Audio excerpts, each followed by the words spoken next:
guys, this is Lilacspectrum here, and I'm here to review this awesome book. I'm almost done, but I'm basically going to finish it in the next, couple of minutes. So I figured I know enough about this book, I might as well go ahead and finish, a video. I was already recording a video, so I might as well go ahead and do it now. Alright, so this book is called The Unbecoming of Mara Dyer. Now, I think I'm saying that right. It freaks me out to say things because it can be wrong. It's by Michelle Hodkin. If I say the name wrong, I'm sorry, but look at this cover. Okay, so before we talk about anything, we're going to talk about the release date. It was released in 2011, so this is not very old, but it's also not hot off the press. I'm not really going to talk about prices right now because I would rather just get into actually discussing the cover and the idea and blah, blah, blah. So basically, the picture on the cover is a girl and what assumes to be a couple. It's a girl and a guy, and they look like they're in the water. My copy is very what is this, plastic wrapped or whatever, and it's obviously my library's book, because look, I will tell you guys is that the cover kind of is hard to tell because my laptop screen is doing the thing with the thing. Of course, if you want, that's a better image of it, but it doesn't look as good. But if you want a better image of it, you can either look it up, or you can just look at the thumbnail. Alright, so basically this book, let me tell you what it's about. Says, before the accident, Mara was best friends with Rachel. When Claire and Jude moved into town, their relationship was pushed to the side to make room for Claire, who didn't particularly care for Mara. Jude, however, was much kinder to Mara, and they eventually started dating. On the night of the accident, Mara, Rachel, and Claire and Jude were snooping around an abandoned asylum. While on their own, Jude attempted to sexually assault Mara, and the asylum collapsed around them, killing all three teens except Mara. Mara wakes up in the hospital to find that she is a lone survivor of the accident, and she is soon diagnosed with post-traumatic stress disorder. To escape her past from the memories, her family moves to Miami, Florida.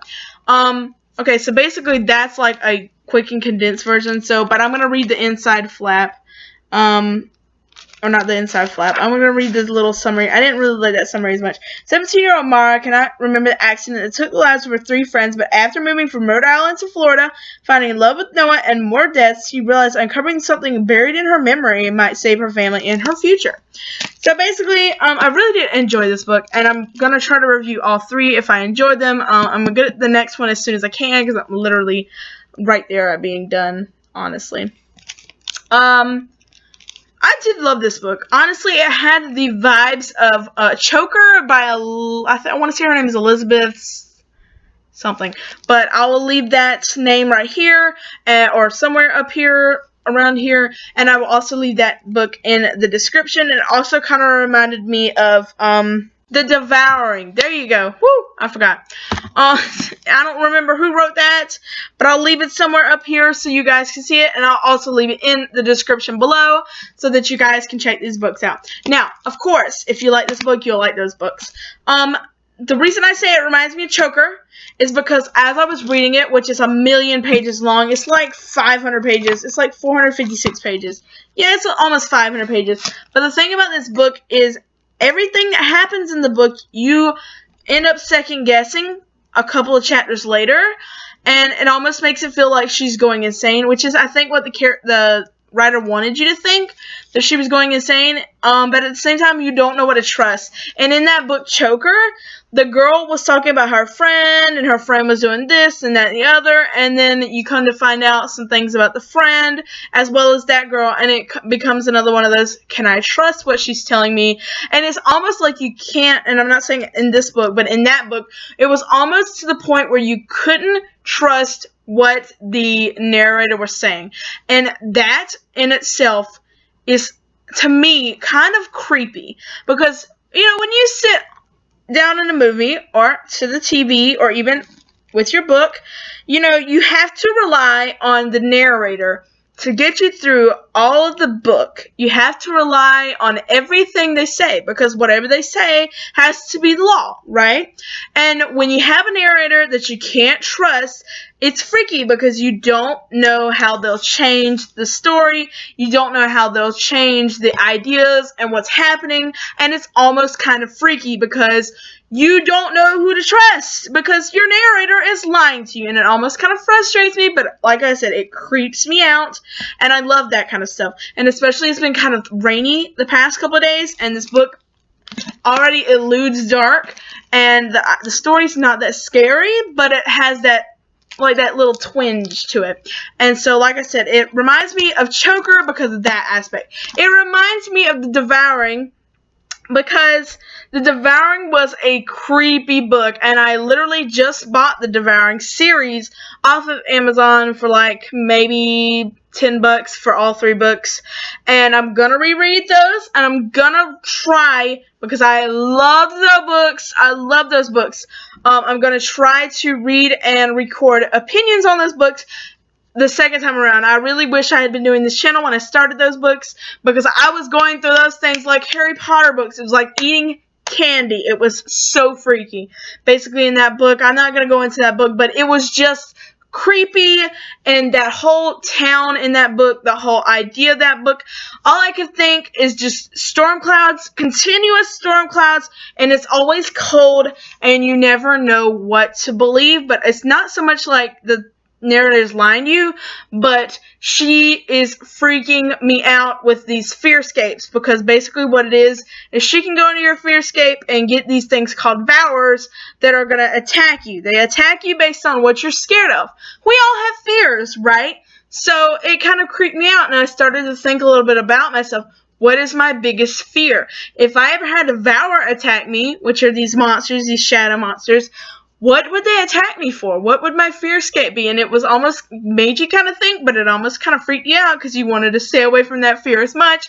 What if those things were real? But anyway, my friend actually recommended that book to me, and she recommended this book to me. Thanks, Kara. I don't know if you watch these, but anyway, Kara recommended these to me, and they are freaky. Now, this book's not scary as much as it is. It's not so much scary. It's more just like kind of dark and twisted, but not really as scary as The Devouring was, in my opinion. But it reminds me of both those books, and they'll both be in descriptions, so you can get them and read them. Yay. Okay. Now, there's not much more I want to say about this book. The things I like, just how the writer writes, and I like that she gives you a lot of story, because honestly, 500 pages, you think, oh my god, that's a lot of pages. Well, if you made it through Harry Potter, you're good. But you get into it, and it's really not as much as you think. The chapters aren't too terribly long, so that's not bad.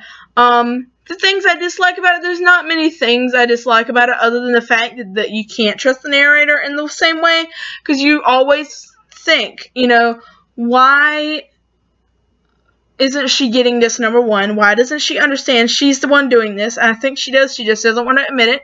And number two, is this really happening? What part of the story is false, and what part of this story is true?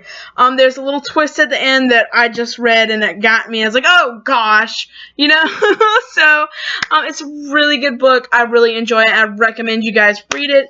There's not much sexual things happening, but there is one scene that kind of gets close to getting raunchy, but not really. So there's not that much. Now, I think there is a little bit of cursing, but honestly, if you don't know cursing by now at your age, what?